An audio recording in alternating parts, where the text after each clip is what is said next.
అందగాడు అందరివాడు, అందుబాటు బంధువు వీడు, రేవు పక్కరే పల్లెకు నచ్చిన చెలికాడు, పంచదార నవ్వుల వాడు, పాతికేల పండుగ వీడు, తాతయ్యకు నానమ్మకు నమ్మిన చేదోడు, ఉక్కు పాలే గోదారై ఊపిరిగాలే గోదారై,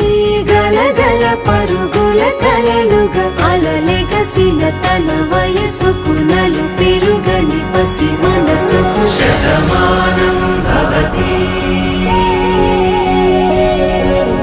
శతమానం భవతి.